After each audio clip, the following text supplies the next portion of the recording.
जय हिंद। इस वीडियो में हम समझते हैं कि अर्थिंग क्या होता है, न्यूट्रल क्या होता है, फेज क्या होता है, कैसे हम मीटर से इलेक्ट्रिक की चोरी कर सकते हैं या अपने बिजली बिल को कम कर सकते हैं। पोल से गुजर रहे तार के ऊपर बैठा कोई पक्षी को करंट क्यों नहीं मार देता है। क्या हम अगर किसी रेलवे लाइन के ऊपर से जा रहे OHE वायर को पकड़ कर लटक जाएंगे तो हमें करंट मारेगा या नहीं मारेगा। तो इसको समझते हैं हम। सबसे पहले आप कुछ भाषा समझिए। जो फेज करंट होता है ना, इसके कई नाम होते हैं, पहले उन नामों को समझिए। फेज वायर को हम लोग लाइव वायर या जिंदा तार कहते हैं। इसे हॉट वायर या गर्म तार के नाम से भी जान जाता है। इसी को हम लोग कहते हैं मेन वायर। अब दूसरा हो जाता है न्यूट्रल। न्यूट्रल को हम लोग कोल्ड वायर कहते हैं या इसे ठंडा तार कहते हैं। अब इनका काम क्या होता है। फेज वायर उसे कहते हैं जो करंट को ले आ रहा है, और न्यूट्रल उसे कहते हैं जो करंट को ले जा रहा है। यही दो चीजें होती हैं। और अर्थ होता है एक अलग चीज होता है। ये भी एक तरह का न्यूट्रल है, ये सेफ्टी के लिए ही लगाया जाता है। उसको हम आगे समझाएंगे। अभी यही मेन समझिए। फेज वायर के रास्ते से करंट आता है और न्यूट्रल से जाता है। आना जितना जरूरी है उतना ही जरूरी जाना है। जैसे मान लीजिए हम सांस ले रहे हैं तो ये फेज है, और छोड़ेंगे तो वो है न्यूट्रल। तो आप बताइए ना, हमारे लिए जरूरी क्या है, फेज की न्यूट्रल। भैया एको को कम होगा ना तो हम मर जाएंगे। कि ऐसे थोड़ी होगा खाली फेजे पे रह जाएंगे, खाली इसे छोड़ते रहेंगे न्यूट्रल पे हो जाएंगे। तो फेज और न्यूट्रल दोनों जरूरी है। जैसे एक चोर जाता है चोरी करने के लिए तो घुसले रह जाएगा अंदर तो सुबेरे पिटाएगा वो। मान लीजिए बिना घुसले निकल गया तो फिर फायदा क्या हुआ, उसको चोरी किए।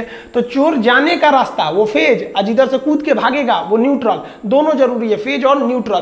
तगड़ा कौन मारता है भैया, दोनों बराबर है। सुरक्षा के लिए हम फेज तार को हम रेड कलर से रंग देते हैं, और जो न्यूट्रल होता है इसे किसी अन्य कलर से रंग दिया जाता है। अर्थिंग वायर को हमेशा हम हरा रखते हैं। अर्थिंग को लास्ट में समझेंगे। यहाँ देखिए, ये लाल वाला तार फेज के लिए हो सकता है, ये न्यूट्रल में आप किसी को भी यूज कर सकते हैं, लेकिन याद रखिएगा हरा तार का प्रयोग हमेशा अर्थिंग में करते हैं। देखिए, जब तक आपके पास न्यूट्रल नहीं रहेगा ना, आपको बिजली का झटका नहीं लग सकता है। करंट कहता है कि हम चले जाएंगे, जैसे हमको लौटने का रास्ता मिल गया तभी हम करंट मारेंगे। अगर लौटने का रास्ता नहीं है ना तो हम करंट मारेंगे ही नहीं मारेंगे। तो जो ट्रांसमिशन लाइन आ रही होती है इसमें न्यूट्रल जानबूझ के नहीं दिया जाता है कि गलती से भी कोई इसे टच कर जाए तो उसे केवल फेज मिले। अगर न्यूट्रल दे देंगे तो लौटने का रास्ता मिल जाएगा, उसे करंट मार देगा। इसमें देखिएगा यहाँ पर पक्षी बैठे हुए हैं, इन पक्षियों को करंट नहीं मारेगा क्योंकि ये केवल फेज पर बैठे हैं। न्यूट्रल मिलेगा तभी मारेगा।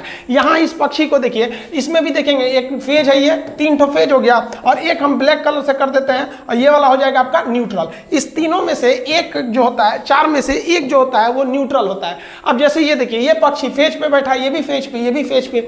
दो फेज वगैरह फेज पे बैठने से कभी करंट नहीं मारेगा, लेकिन जैसे ये न्यूट्रल पे टच हो जाएगा इसको करंट मार देगा। जैसे यहाँ देखिए ना, ये बकलोलवा को ये क्या किया है, अपने पंजा से इसको पकड़े हुए है और ठोड़ से, चोंच से इसको पकड़ लिया है।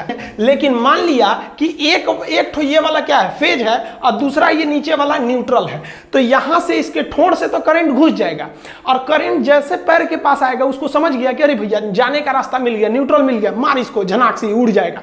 या फिर ऐसा भी हो सकता है कि नीचे वाला फेज हो, ऊपर वाला न्यूट्रल, तो नीचे पैर के रास्ते करंट घुस जाएगा, और ठोड़ के रास्ते से देख लेगा कि जाने का रास्ता है तो मार देगा इसको, इस ससुरा मरेगा ये। अगर ये फेज और न्यूट्रल पर बैठा है तब देखेंगे तो एक कौवा यहां बैठा हुआ है, ये कौवा फेज पर बैठा हुआ है, तो इसको करंट नहीं मारेगा क्योंकि न्यूट्रल नहीं है इसके पास। लेकिन ये आदमी को देखिए, बकलोलवा को, अपने जमीन पर खड़ा है तो जमीन से इसको न्यूट्रल मिल जाएगा क्योंकि करंट को जाने के लिए न्यूट्रल जमीन है। सबसे बड़ा न्यूट्रल जो होता है वो जमीन होता है। तो ये तो न्यूट्रल ऑलरेडी है, और इसके ऊपर से ये किसी लोहे के छड़ द्वारा इसको छू दिया है।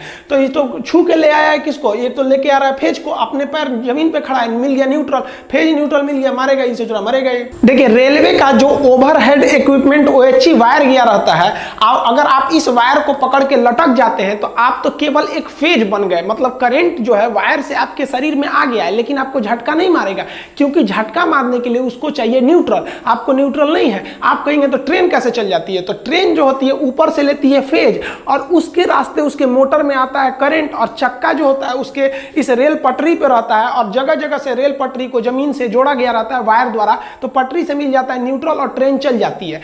अगर कोई इलेक्ट्रिक मिस्त्री पोल पर चढ़ा होता है तो वो अपने हाथ में रबड़ का ग्लव्स पहने रहता है जो इंसुलेटर का काम करता है। साथ ही अगर आप देखेंगे तो इसमें ये एक तो ये फेज हो गया है 3 ठो, और ये वाला एक हो गया न्यूट्रल। तो ये देखिए, ये केवल इन फेज के पास में है, न्यूट्रल पे नहीं है। इसको करे, जहां ये न्यूट्रल को टच करेगा इसको भी मार देगा। तो आपको न्यूट्रल पे बच के रहना है। ट्रेन के ऊपर अगर आप चढ़ जाते हैं कोई दिक्कत नहीं है।